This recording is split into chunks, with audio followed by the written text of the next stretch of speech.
On September 10th, the morning of my 7th birthday, I came downstairs to the kitchen where my mother was washing the dishes and my father was reading the paper or something. And I sort of presented myself to them in the doorway, and they said, "Hey, happy birthday."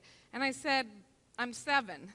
And my father smiled and said, "Well, you know what that means, don't you?" And I said, "Yeah, that I'm gonna have a party and a cake and get a lot of presents?" And my dad said, "Well, yes. But more importantly, being 7 means that you've reached the age of reason, and you're now capable of committing any and all sins against God and man." So I said, "Well, Mom and Dad, what about Santa Claus? I mean, Santa Claus knows if you're naughty or nice, right?" And my dad said, "Yeah, but honey, I think that's technically just between Thanksgiving and Christmas."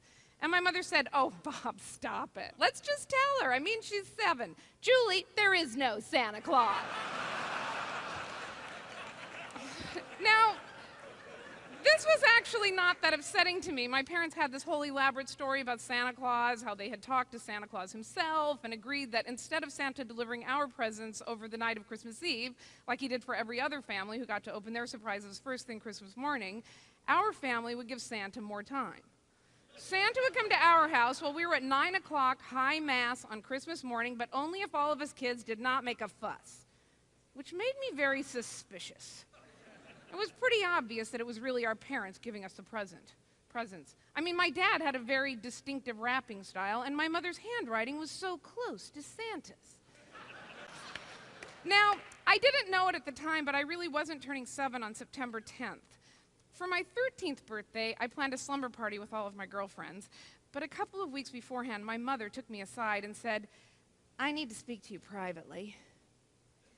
September 10th is not your birthday, it's October 10th. And I said, "What?" And she said, "Listen, the cutoff date to start kindergarten was September 15th.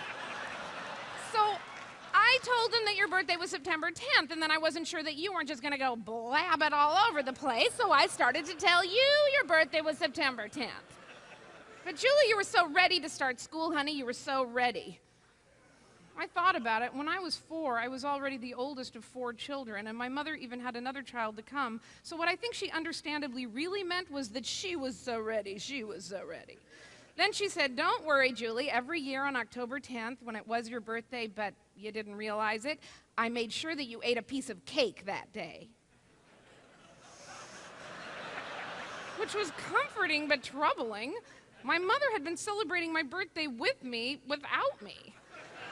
What was so upsetting about this new piece of information was not that I was going to have to change the date of my slumber party with all of my girlfriends. What was most upsetting was that this meant I was not a Virgo. I had a huge Virgo poster in my bedroom, and I read my horoscope every single day, and it was so totally me.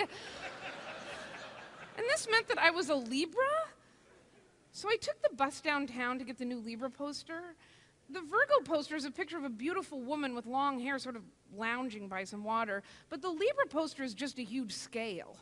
This was around the time that I started filling out physically, and I was filling out a lot more than a lot of the other girls, and frankly, the whole idea that my astrological sign was a scale just seemed ominous and depressing. But I got the new Libra poster, and I started to read my new Libra horoscope. And I was astonished to find that it was all so totally me.